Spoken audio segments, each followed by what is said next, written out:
que conocemos está sufriendo grandes cambios. La tecnología y la ciencia están transformando nuestras vidas con gran rapidez y a veces el ritmo del cambio puede desorientarnos.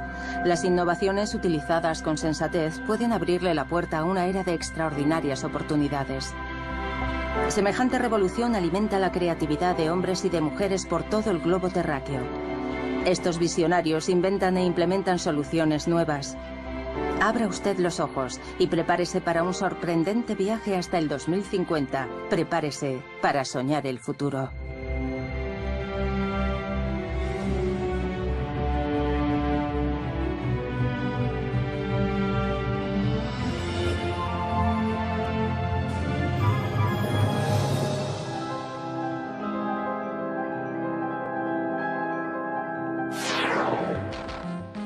Encontrar un nido, una crisálida para nosotros y para nuestras familias, un lugar en el que descansar y refugiarnos del mal tiempo es una necesidad humana fundamental. La vivienda es un asunto que preocupa a todo el mundo y hoy día afrontamos un grave problema. Nunca ha habido tanta gente en la Tierra. Para quienes sueñan el futuro, la casa del mañana presenta retos significativos. Tenemos que afrontar el problema de la energía. Tenemos que afrontar el cambio climático. Las soluciones en muchos casos residen en encontrar un nuevo modelo. En el año 2050 la población mundial sobrepasará los 9 billones de personas. La mayoría de nosotros vivirá en ciudades cada vez más grandes. Los peores escenarios posibles predicen un futuro en el que la contaminación habrá conquistado la naturaleza. ¿Pero estamos a tiempo de encontrar alternativas? Vivimos tiempos muy complejos, pero muy emocionantes. Hay un creciente número de problemas, pero también un número creciente de las herramientas necesarias para resolverlos. En 2050 las nuevas tecnologías podrían permitirnos romper las fronteras de lo posible y conquistar nuevos territorios. ¿Llegaremos a vivir en otros planetas? Puede sonar ilusorio dicho así, pero a la larga tendremos que descubrir si podemos vivir en algún otro lugar. Tendremos que buscarlo en algún momento. La gente sigue diciendo, eso es una estupidez, no hay ninguna prisa, pero alguien tiene que empezar en algún momento. De acuerdo con la ciencia ficción, el hogar del futuro se divide en dos categorías. Por una parte, el director Terry Gilliam imagina inacabables rascacielos con apartamentos del tamaño de las celdas de una prisión. Por otra, los estudios Walt Disney predicen ciudades hermosas y verdes. ¿Qué nos aguarda realmente en el futuro? Para responder a esta pregunta podemos contar con soñadores y con inventores adelantados a su tiempo. Sus proyectos más disparatados incluyen convertir París en un bosque tropical, transformar nuestros apartamentos con mobiliario inteligente, construir casas autosuficientes o casas imprimidas en 3D. Por no mencionar vivir en el fondo del océano o incluso en la Luna. Guiados por sus visiones, estos pioneros siguen los pasos de los innovadores que desde el amanecer de la humanidad soñaron nuestro futuro. Cuando no estaban durmiendo bajo las estrellas, nuestros ancestros nómadas buscaban refugio en alojamientos improvisados y en cuevas. Pero soñaban con algo mejor. Hace 500.000 años comenzaron a organizar sus cuevas y a construir cabañas con ramas y con pieles de animales. En otras palabras, buscaban comodidad. Sobre el año 12.000 a.C. comenzaron gradualmente a establecerse. Encontraron maneras innovadoras de adaptar sus casas al entorno. Sus casas estaban hechas de piedra, adobe, madera o ladrillo.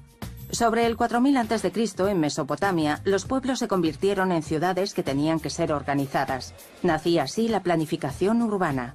En el siglo I a.C., las villas romanas mejoraron el confort y la funcionalidad según las describe el arquitecto Vitruvio.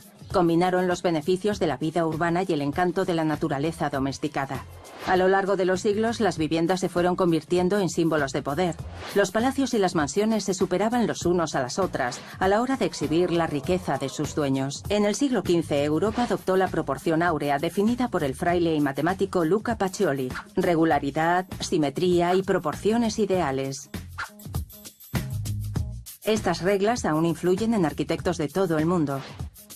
En el siglo XIX, debido a la revolución industrial, las grandes ciudades se convierten en centros de la actividad económica, atrayendo a una cantidad creciente de personas. El espacio tenía que ser optimizado, que es exactamente lo que el barón Haussmann hizo en París. En 1884, en Chicago, William LeBaron Cheney construyó el primer rascacielos, el Home Insurance Building, que medía 42 metros de altura. A comienzos del siglo XX, el agua corriente, el gas y la electricidad se convirtieron en la norma en las casas urbanas. Símbolos de confort y de modernidad, las ciudades empezaron a drenar la población de las áreas rurales. En 1952, para alojar a todo el mundo, Le Corbusier lanzó el concepto del alojamiento público, la Cité Gadies. Ya en los albores del siglo XXI las cosas han empezado a desmoronarse. Con demasiada densidad de población, demasiado contaminada y excesivamente cara, la ciudad se ha convertido en el símbolo de una sociedad en crisis. Es necesario repensar el alojamiento. En 2008, por primera vez en la historia, había más personas viviendo en áreas urbanas que en zonas rurales. Las ciudades se han convertido en nuestro hábitat primario. Parece que el mundo entero se ha vuelto urbano.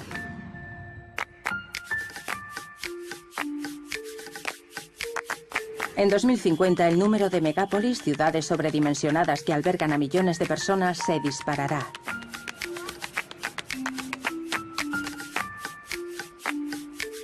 Ciudades como Shanghái, Nueva Delhi, México o El Cairo podrían muy bien sobrepasar la marca de los 30 millones de personas. La sola población de Tokio, actualmente la ciudad más poblada de la Tierra, podría alcanzar los 50 millones.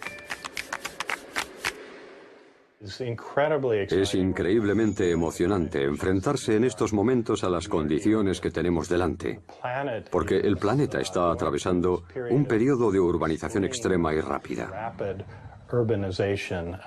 Creo que este es el gran desafío de nuestro tiempo. Un desafío que multiplica el número de problemas. Las ciudades siguen atrayendo a un número cada vez mayor de personas porque se convierten en el centro de la sociedad. Pero su espectacular crecimiento paga un precio: la contaminación. Aunque solamente cubren el 2% de la superficie mundial, las ciudades consumen el 75% de la energía producida en todo el planeta y son responsables de más del 70% de las emisiones de dióxido de carbono, el gas que está causando el cambio climático.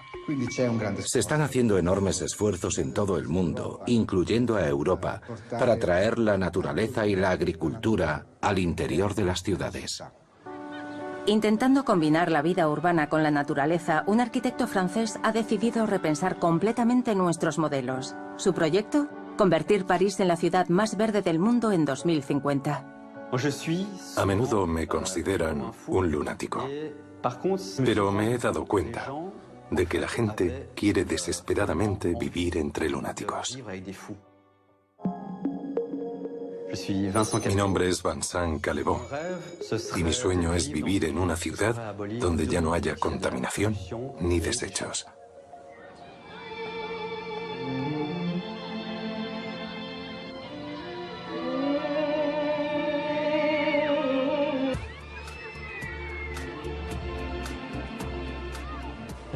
Mi primera visión de París fue una litografía que colgaba sobre mi cama cuando era un niño. Era un regalo de mi abuela y ese día pensé, cuando sea mayor, quiero vivir en París.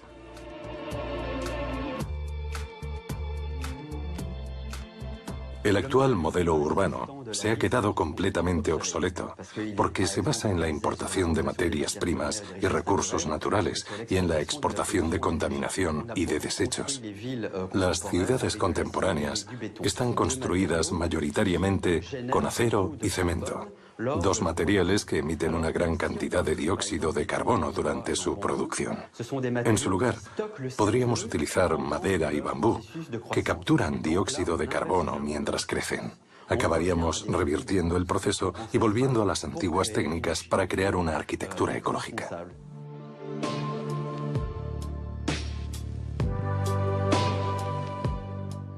Personalmente quería luchar contra el trauma, contra la ansiedad constante que provoca el cambio climático. Ahora que hemos construido ciudades por encima de la naturaleza, podríamos volver a traerla a las áreas urbanas e imaginar quizá que mañana París podría parecerse un poco a la pluvisilva amazónica. Mi sueño es que la ciudad del mañana se convierta en un ecosistema natural. Cada barrio se convertiría en un bosque y cada edificio en un árbol habitado. Me interesa mucho este tipo de hiperhibridación. Incluso en las ciudades definidas por su historia y patrimonio, cualquier cosa es posible. Todo puede reinventarse y volver a llenarse de encanto.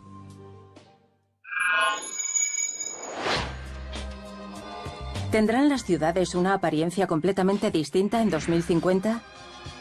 ¿Qué espacios tendrán que conquistar para alojar a un número de habitantes siempre en aumento? ¿Cómo crecerán? Cuando necesitas aprovechar el espacio, piensa siempre en lo vertical. Las torres verticales son espacios funcionales. Puedes elevarlas todo lo que quieras. Pueden ser comerciales o residenciales y te permiten un desarrollo paramétrico, porque puedes incrementar la densidad de población hasta un punto óptimo. Desde que Otis inventó el ascensor en el siglo XIX, los arquitectos han estado pensando en el alojamiento en 3 dimensiones. Actualmente, más de 9.000 edificios por todo el mundo superan los 100 metros de altura. Los últimos años, los récords se han roto, relegando al Empire State Building al rango de casas ordinarias. Pero con sus fachadas de cristal y sus elegantes formas, estos ambiciosos proyectos requieren enormes inversiones, del orden de millones de euros. Reservados para los superricos, es muy poco probable que alojen a las personas normales. ¿Cómo encontraremos nuevo espacio para que nuestras ciudades puedan crecer? ¿Qué pasaría si dejásemos de mirar hacia arriba en busca del desarrollo urbano y cambiásemos nuestra perspectiva? Las ciudades capitales tienden a estar junto al agua porque durante siglos su poder económico vino del comercio marítimo. Pero hoy el agua también parece ser un obstáculo para el crecimiento. Un arquitecto holandés podría haber encontrado una solución. Para vencer este obstáculo, sugiere que comencemos a construir sobre el agua. El próximo lugar para edificar ciudades será el agua. Dejará de ser una frontera natural donde la ciudad se detiene para convertirse en otro lugar al que ir.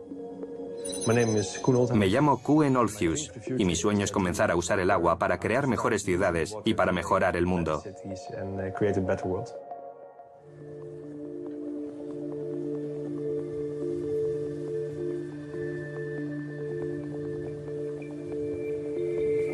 Soy de Holanda, nací aquí. Y cuando creces entre estos campos, estas praderas y todo este verdor lo acabas considerando normal, pero no lo es.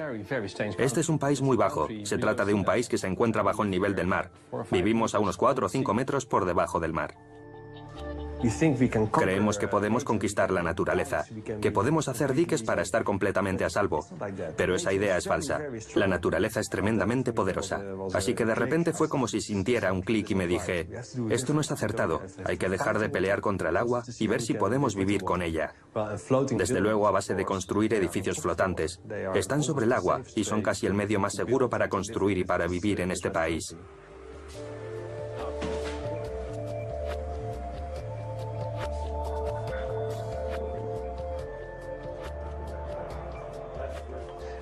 Y entonces comprendimos que el problema que tenemos en Holanda, esta lucha contra el agua, también está presente en otras ciudades como Nueva York, Londres o Tokio. Es el mismo problema. Todas las ciudades necesitan espacio, necesitan crecer y se preguntan, ¿hacia dónde podemos crecer? Ven agua y dicen, hay que hacer un estanque aquí, y al final no tienen suficiente espacio.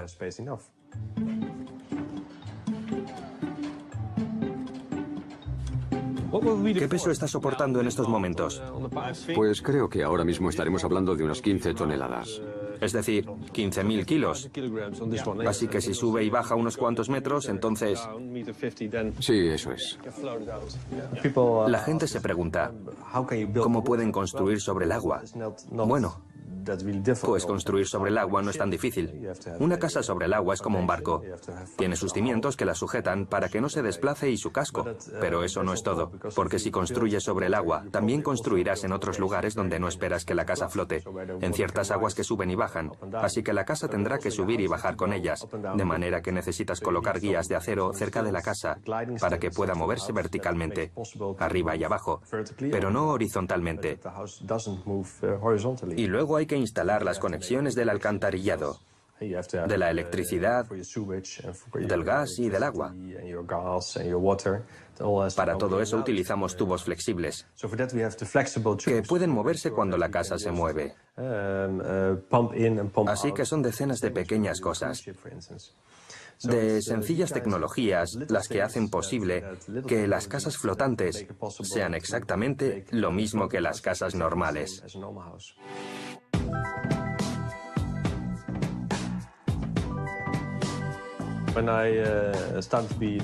Yo como arquitecto me he centrado en el agua, y al estudiar las ciudades en general, me di cuenta de que construimos ciudades estáticas para comunidades dinámicas, porque en las comunidades están ocurriendo cosas continuamente.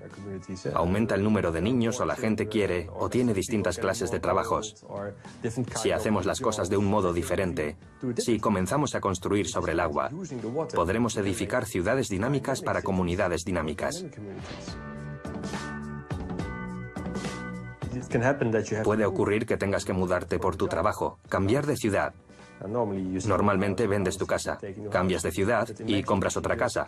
Pero imagínate que pudieras trasladar tu hogar desde Ámsterdam hasta Barcelona o desde Barcelona a Nueva York. Eso nos proporcionaría una libertad que jamás hasta ahora hemos experimentado en nuestras ciudades.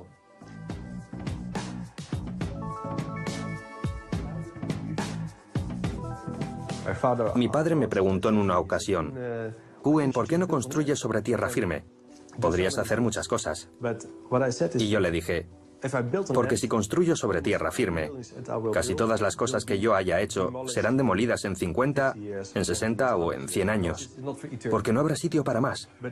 Mientras que si construyo sobre el agua, la cosa no tendrá tanto que ver con el edificio como con el cambio de mentalidad que supone.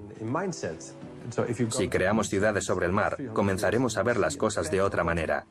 Son los cambios en la mentalidad los que hicieron posible que el señor Otis nos hiciera crecer hacia el aire con su elevador. Y son los cambios de mentalidad los que harán posible que comencemos a usar las aguas como parte de una ciudad.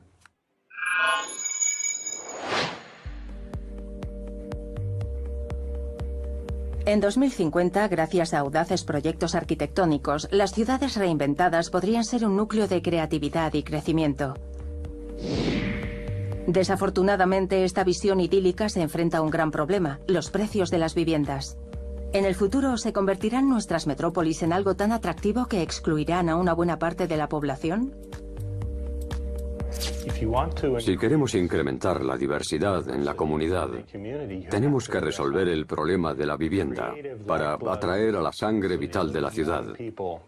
Esa gente joven que funda empresas, que se relaciona con las artes, que trabaja de noche y que intercambia ideas en bares y clubes y que no pueden pagar los precios del mercado. No pueden vivir en la parte creativa de la ciudad. Hay que resolver ese asunto y crear casas asequibles para esta joven clase social que llamamos creativa. Para solucionar este problema, una nueva generación de arquitectos y de ingenieros está repensando el mismísimo diseño de los apartamentos urbanos. Asier Larrea vino desde España a estudiar a los Estados Unidos. Se imagina que en 2050 seremos capaces de hacer habitaciones incluso en el más mínimo de los espacios. Lo que sucede actualmente, de manera especial con el espacio, es que no podemos seguir construyendo edificios del mismo modo que lo hacían los romanos hace 2000 años. Me llamo Asier Larrea. Y mi sueño es que los espacios que nos rodean tengan superpoderes. ¿Y si ponemos la luz aquí? Sé que se han producido muchas innovaciones en la arquitectura, y no las estoy criticando. Lo que quiero decir es que las líneas básicas nos dicen que si necesito un espacio para dormir, Necesito un dormitorio, una habitación. Si necesito un espacio para trabajar, necesito un despacho. Si necesito un espacio para relajarme, necesito una habitación para relajarme. Y lo que ocurre es que no puedo hacer todas esas actividades a la vez, de modo que la mayoría de las habitaciones no se usan durante la mayor parte del tiempo. Y si pensamos en su arquitectura, en los muebles, en las paredes, en las camas, en las mesas, en los armarios, estamos hablando de cosas que son, número 1, estáticas, y número 2, estúpidas, sin sentido. Así que, ¿qué pasaría si robotizamos esas cosas y convertimos objetos estáticos y estúpidos en arquitectura dinámica e inteligente?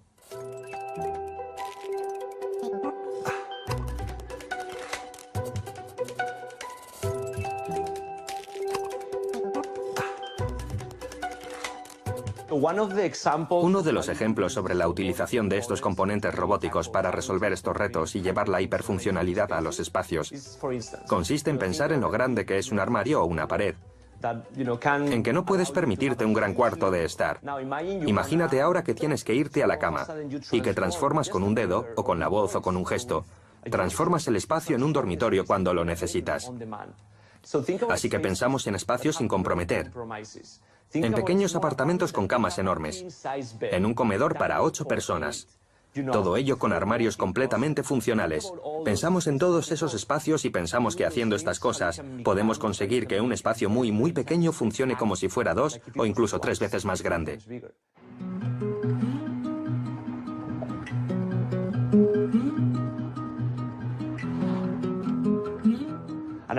Y mi sueño también tiene que ver con cómo podemos democratizar estas herramientas. Quiero decir, ¿qué pasaría si todos estos complejos dispositivos mecánicos y electrónicos estuvieran al alcance de cualquier diseñador y arquitecto en todo el mundo y que todos nosotros pudiéramos crear nuevos sistemas? No podemos ni siquiera imaginarlo.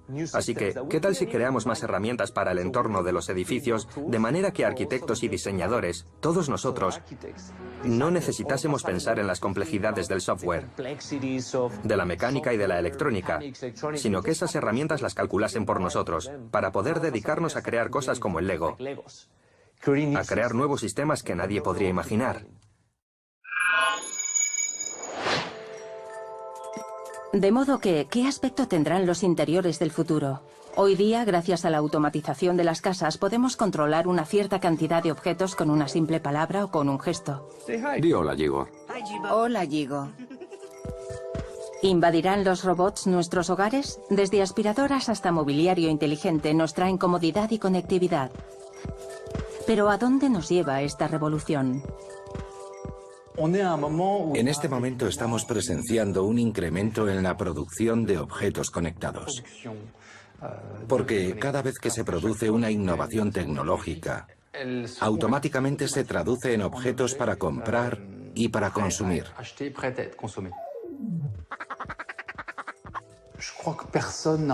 No creo que nadie quiera vivir en una casa inteligente. Yo preferiría vivir en los brazos de alguien que hacerlo en su cabeza. Personalmente creo en una tecnología que sea reactiva y que esté a mi servicio sin que yo la controle. No quiero vivir en una casa donde tenga que controlarlo todo desde un ordenador. Sueño con una casa capaz de sentir mis necesidades sin que yo dé órdenes. ¿Vendrá la próxima revolución del famoso Instituto Tecnológico de Massachusetts? A diario en este semillero de innovación, miles de estudiantes y de investigadores están inventando las tecnologías del mañana. En el Departamento de Arquitectura, un equipo está haciendo experimentos destinados a diseñar los materiales del futuro. Estas tecnologías no proceden solamente de un incremento de nuestro desarrollo, sino que vienen de ideas radicales que cambiarán fundamentalmente el modo en que vivimos y el modo en el que hoy desarrollamos cosas. Me llamo Skylar Tibbits y mi visión para el futuro son los materiales programados para que se puedan adaptar a nuestras necesidades y a nuestro entorno.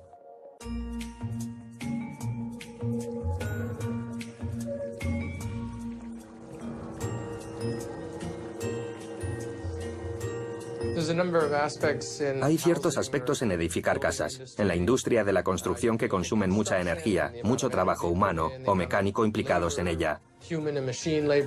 Es un proceso de fuerza bruta, así que tenemos que repensar cómo unir los materiales e investigar nuevas tecnologías de montaje y componentes que se monten ellos solos, que colaboren con nosotros para mejorar nuestras estructuras.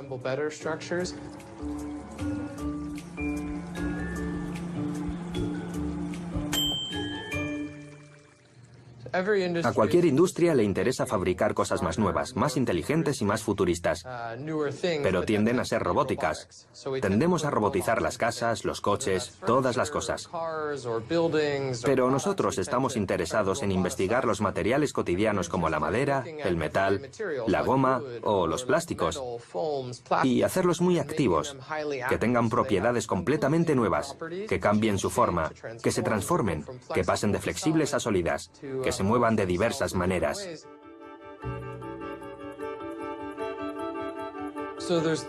Los tres ingredientes principales para programar materiales son sus mismas propiedades. Saber cómo responden a la humedad, a ciertas fuerzas, cómo responden a la temperatura o saber que la madera responde a la humedad y el metal al calor, etc. La combinación de distintos materiales y de sus diferentes geometrías crea distintos efectos mecánicos. Así que tenemos los materiales, las transformaciones mecánicas y finalmente una energía que las active. Combinando esos tres factores obtenemos nuevas propiedades en los materiales más comunes.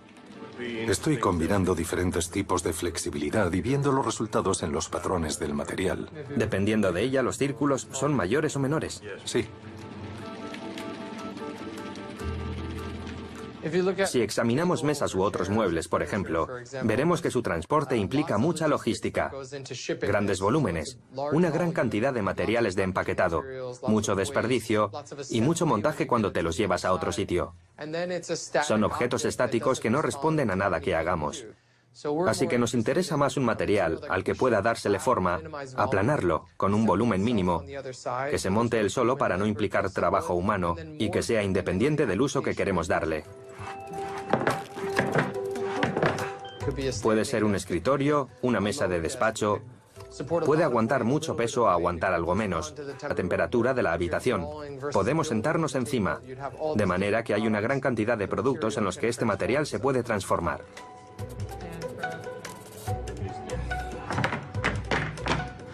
El elemento sorpresa es tremendamente importante. Siempre estamos intentando sorprendernos nosotros mismos.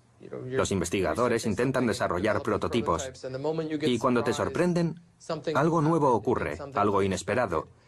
Y si te aprovechas de ello, puedes obtener resultados con los que en principio no contabas.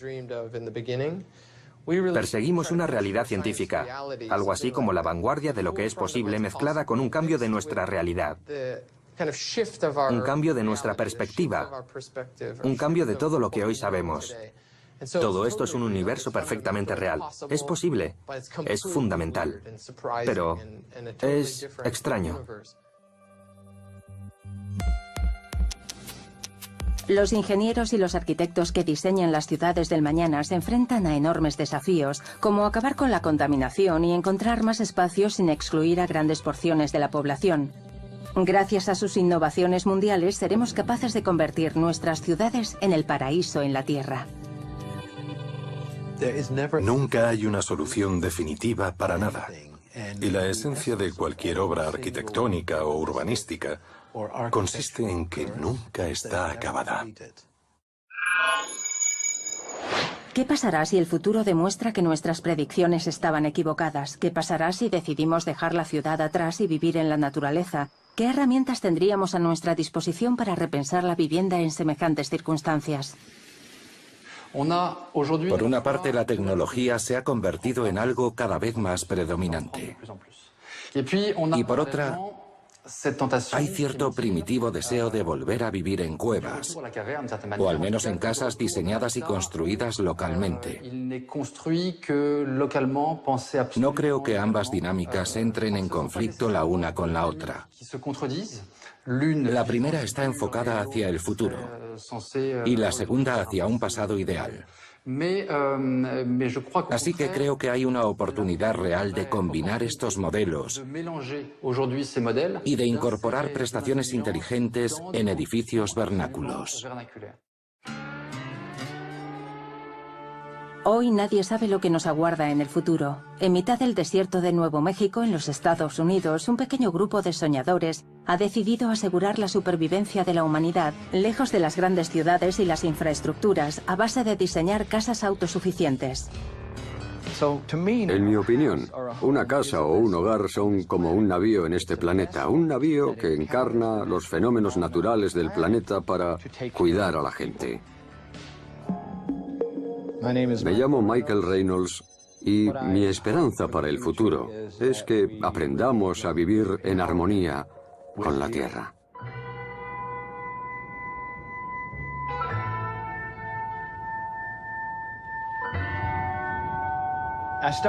Empecé a pensar en hacer casas partiendo de la nada, hace más de 40 años. Me quedé observando el mundo a mi alrededor y solamente vi problemas. Nada parecía correcto. El problema es que vivimos separados del planeta. Intentamos hacerlo todo con la tecnología y sin conexión alguna con la Tierra. No tengo nada contra la tecnología, pero debemos usarla junto con los fenómenos del planeta. Ambas cosas deben ir paralelas, deben estar conectadas. Y sabemos que eso no va a ocurrir con la arquitectura tal y como la conocemos. Así que hemos creado una profesión nueva que se llama biotecto.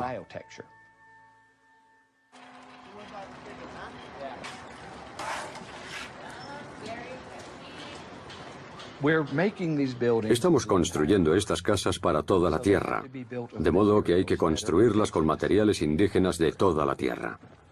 Los neumáticos son indígenas, las botellas de cristal son indígenas, las hay en cualquier país al que vayas, las latas de aluminio, el cartón. Empezamos a fijarnos en estos materiales pensando cómo usarlos. ¿Los neumáticos van con la Tierra? Son estructuras resilientes más que comprobadas. Lo cierto es que ahora mismo no conozco otra forma mejor de construir.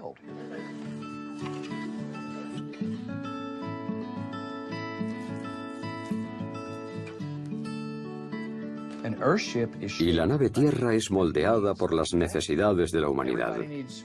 Todo el mundo necesita un refugio confortable, todo el mundo necesita agua, todo el mundo necesita ocuparse de su alcantarillado, todo el mundo necesita energía y todo el mundo necesita comida.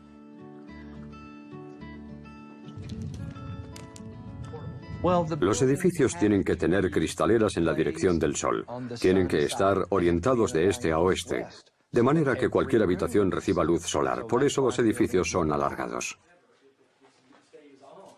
En cuanto al agua, los edificios normales están hechos para derramarla. Estos edificios la recogen, la almacenan, la reconducimos hacia un sistema que le da presión y la filtra. De modo que te puedes dar una ducha con ella y recorre por un tubo de goma todas las macetas que hay en el cuarto de estar. Hace crecer las plantas, cuyas raíces oxigenan el agua y la limpian. No se puede beber, pero sí se puede utilizar para tirar de la cadena del inodoro, de manera que utilizas los mismos 40 litros de agua para 4 cosas distintas.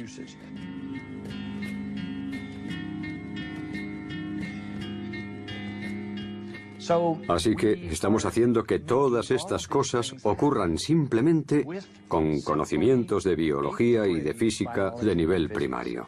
No hay tecnología de alto nivel por ningún sitio, solamente biología y física de las del colegio, que nos facilitan un edificio que nos cuidará sin que importe lo que ocurra en el mundo corporativo y político. He visto el potencial de estos trabajos para viviendas individuales, para villas, para pueblos y para ciudades. Si un puñado de billonarios decide construir la ciudad del futuro, tendrá que pasar los primeros 10 años construyendo la infraestructura de los servicios de esta ciudad. En nuestro caso, cada edificio tiene su propia infraestructura, así que es autosuficiente. Yo mismo puedo construir una ciudad mañana, simplemente construyendo el primer edificio. ¿En el futuro seremos capaces de construir nuestras casas con casi nada? Nuestros hogares son cada vez más confortables y cada vez están más equipados con tecnología, y a veces olvidamos que casi 1 billón de personas en todo el mundo vive en casas por debajo del estándar mínimo. Creo que el papel principal de la arquitectura es hacer llegar la calidad a tantas personas como sea posible. y no hacer ostentosas demostraciones de calidad que acaban por ser inalcanzables para la mayoría de las personas. Durante las próximas décadas, la necesidad de viviendas se disparará en Asia y en África, pero para poder satisfacer esa demanda tendremos que vencer un serio obstáculo. Cobijar a tu familia de la lluvia y del calor se ha convertido en algo demasiado caro. El asunto no tiene ningún sentido, porque el modo en el que se diseñan y se construyen las casas es completamente arcaico. Si nos fijamos en el precio de un coche, aunque no me gustan, veremos que son admirables en términos de tecnología, calidad y fiabilidad. En comparación, una casa cuesta 10 veces más que un coche. Si industrializásemos la producción en la misma escala, el coste de una casa podría reducirse perfectamente en 10 o 20.000 euros. ¿Qué sucedería si la respuesta viniera de tecnología todavía reciente, pero que en 2050 nos permitiera construir casas a un coste mucho menor? En un pequeño pueblo en el norte de Italia, un equipo de ingenieros se ha inspirado en los animales para construir la casa del futuro. Cientos de millones de personas en todo el mundo necesitan una casa y solamente tienen un presupuesto de 300 euros para hacerse con ella. Me llamo Massimo Moretti y mi sueño para el futuro es diseñar casas cómodas y de bajo coste.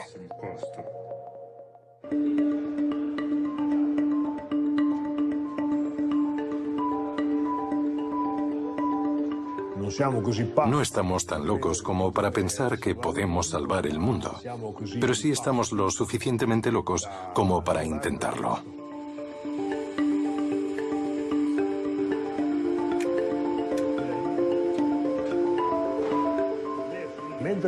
Un día me estaba preguntando cómo construir una casa de bajo coste cuando vi una avispa construyendo un nido. Amasaba el barro.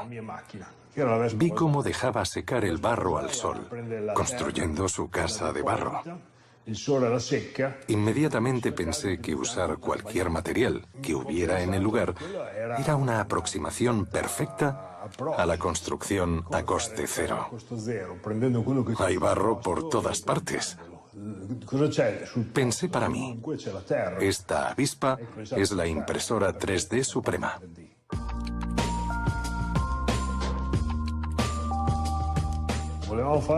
Queríamos crear una impresora que pudiera imprimir casas utilizando materiales locales.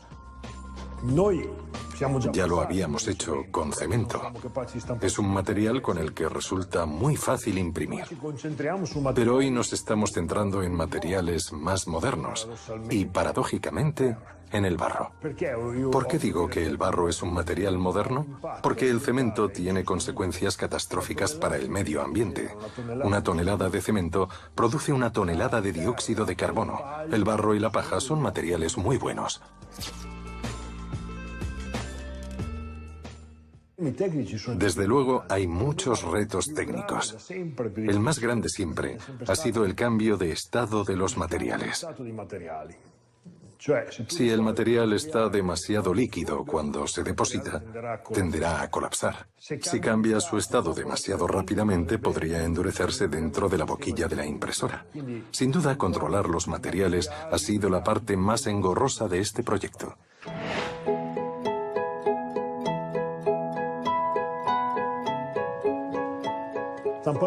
Una impresora 3D es un dispositivo que almacena datos y los replica.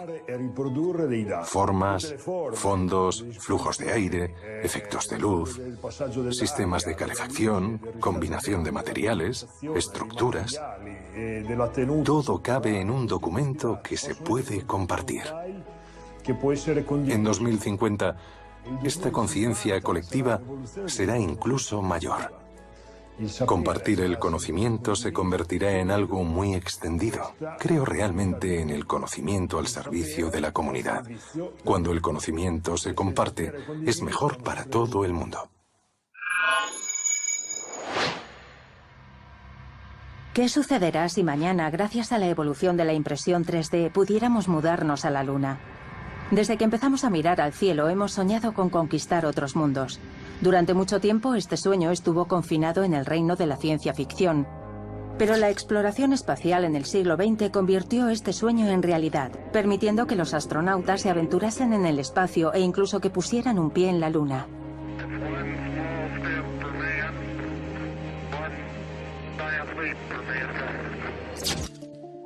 Pero, ¿podríamos imaginarnos viviendo en un entorno tan hostil?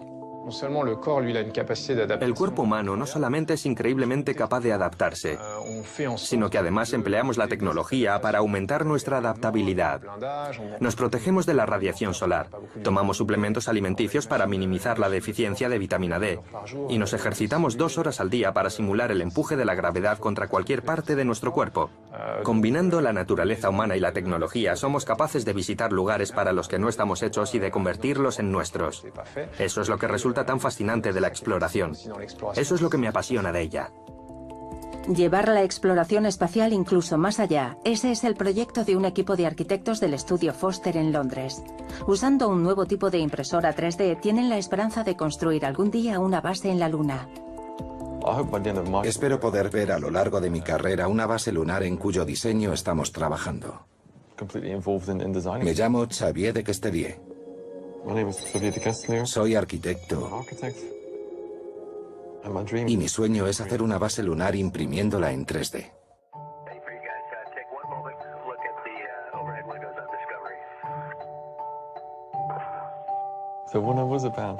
Cuando era pequeño le pregunté a mi padre en Bruselas qué era todo aquello que había en el cielo.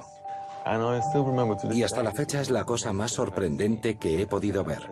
Y me puse a diseñar estaciones lunares. Y creo que lo que hoy hago no es muy diferente de aquello, que vuelvo a aquellas visiones.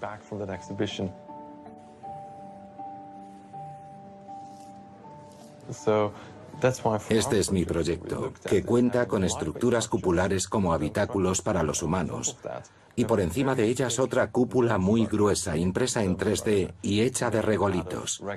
En resumidas cuentas, es como hacer una habitación en una caverna.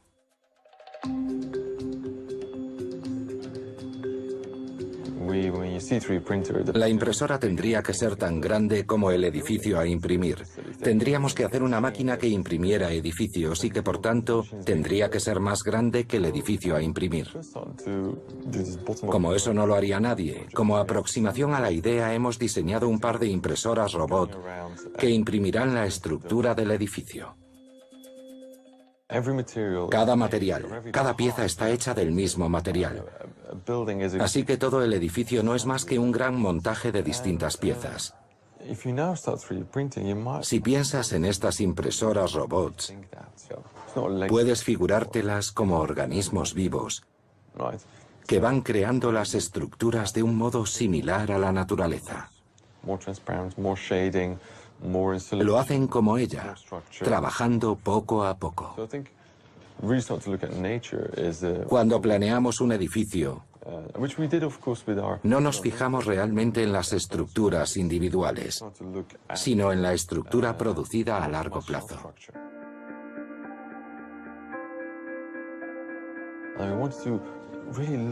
Quiero averiguar realmente cuáles son las condiciones de la vida en el espacio para mejorar el diseño.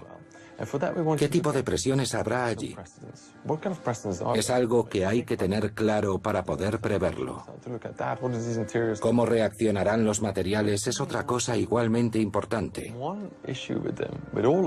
Hay un problema común a todas las estructuras, y es que parece haber demasiado espacio en estos corredores. Y si hay algo que escasea en el espacio, es precisamente espacio. De manera que vamos a conectar estos corredores entre sí para darle más espacio a las zonas habitables. Eso es lo que queremos hacer. Si viviéramos en una base lunar, ¿podríamos colonizar igualmente otros planetas y hacer de las películas de Ridley Scott una realidad? Ahora que la NASA puede hablarme, no se callarán. Querrán datos constantes del laboratorio. Tienen una luna llena de gente intentando microgestionar mi cosecha, lo que es asombroso. No quiero parecer arrogante ni nada por el estilo, pero soy el mejor botánico de este planeta, así que Una misión tripulada a Marte supone inmensos desafíos, una atmósfera irrespirable, temperaturas que van desde los 25 grados hasta los 145 bajo cero y una radiación solar mortal. Si queremos establecer una base en el planeta rojo, hay muchos problemas que solucionar. Cuanto más lejos viajemos, más difícil será. Tendremos que protegernos de un entorno hostil y usar cualquier cosa que tengamos a mano. Tendremos que hacer combustible a base del suelo y de la atmósfera marcianos. Tendremos que reciclar nuestra atmósfera, reciclar el agua y usar tan poca como sea posible. Es una interacción interesante. Tendremos que protegernos contra el entorno y a la vez explorarlo. Tendremos que preservarlo y usarlo también en nuestro propio beneficio. Al menos así es como lo vemos. ¿Qué ocurriría si un día todos los desafíos técnicos se resolviesen y los científicos fuesen capaces de crear una colonia marciana? ¿Querríamos llamarla nuestro hogar y abandonaríamos la Tierra tranquilamente? Creo que hay un punto muy interesante en la exploración espacial. Cuando pasemos de los astronautas profesionales a la segunda generación. ¿Cómo crecerán los niños en Marte? Creo que al final los humanos nos convertiremos en marcianos y comenzaremos a apreciar la belleza de Marte al igual que la veíamos aquí en la Tierra.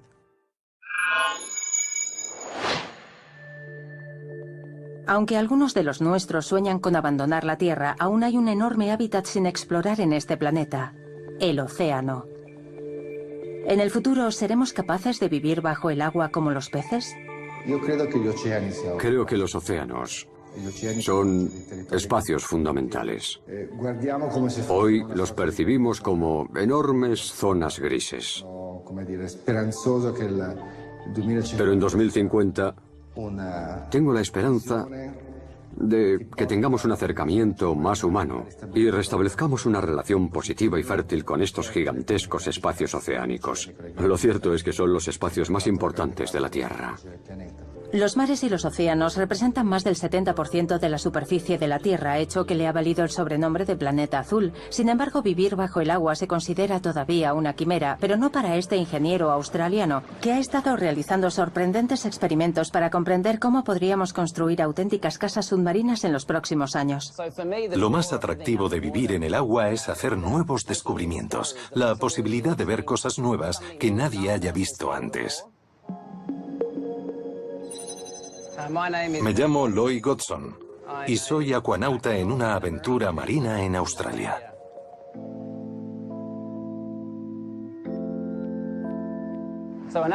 Un acuanauta es una persona que pasa bajo el mar directamente 24 horas al día.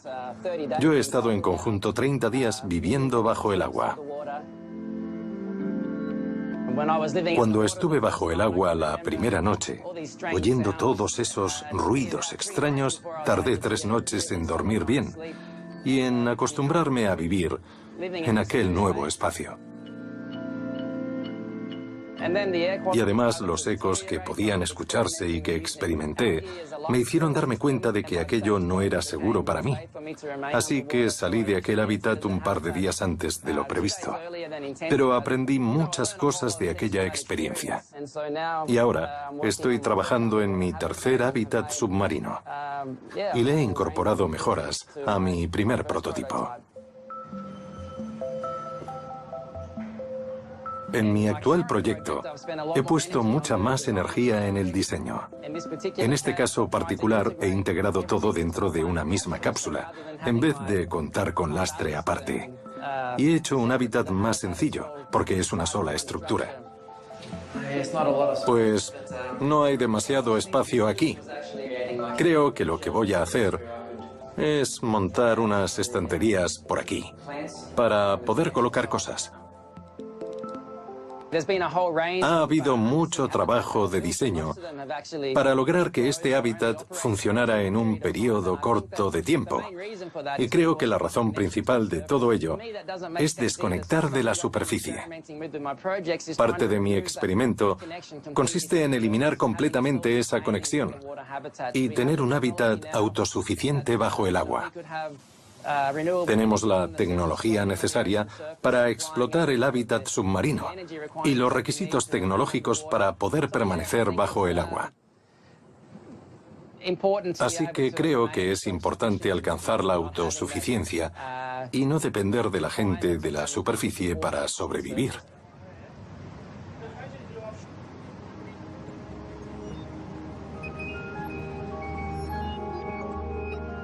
Pero lo que hay detrás de todo este proyecto es poder trabajar con los niños. Me encanta que los niños se impliquen en estudios y en proyectos, porque van a ser los científicos, ingenieros y exploradores del futuro. Y quiero crear una plataforma para que vean que todo esto es posible, para que expandan su imaginación y su creatividad. Hay muchas lecciones que aprender sobre la construcción submarina que pueden aplicarse también a mejorar la vida en tierra firme.